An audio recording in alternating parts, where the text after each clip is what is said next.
Snapdragon 8 Gen 4 rumored to support GPU interpolation technology, hinting at frame generation arriving to the SoC, boosting gaming performance. Frame generation technology arrived exclusively with NVIDIA's RTX 4000 series of GPUs, and shortly after, AMD introduced its own version. Now, it appears that the same technology could be supported by mobile chipsets, starting with the Snapdragon 8 Gen 4, with one tipster claiming that the Adreno 830 GPU will arrive with interpolation technology. Assuming the rumor is true, it will put the upcoming SoC in a whole new league above the competition, with even Apple's A18 and A18 Pro possibly failing to one-up its rival. Bringing interpolation support to the Snapdragon 8 Gen 4 could ensure a 120 FPS gaming session even in the most demanding titles. Top-end flagships sporting the Snapdragon 8 Gen 4 are rumored to be incredibly expensive, but Digital Chat Station includes another reason why the price might be worth it.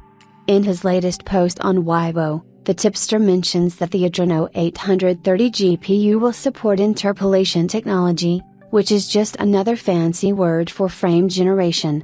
For those who do not know, this feature increases a game's performance by adding artificial frames, giving the impression that users are experiencing higher frame rates on their devices.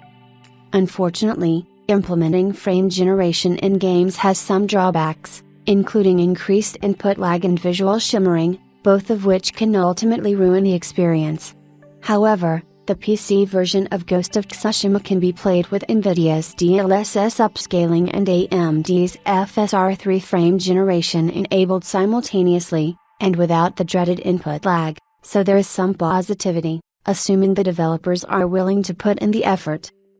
Additionally, the tipster mentions that frame generation will trickle down to the Snapdragon 8 Gen 3 and Snapdragon 8 Gen 3, giving users the opportunity to experience higher gaming performance on current generation flagships. While GPU interpolation support for the Snapdragon 8 Gen 4 is excellent news if it turns out to be true, remember that AAA games actually need to be available on Google's Android platform to enjoy those high frame rates. So far, these titles can only run natively on iOS and iPadOS, signaling that Google and chipset manufacturers like Qualcomm must appease developers to bring their games to multiple platforms. Hopefully, there will come a time when we can enjoy such titles on Android and iOS in the future.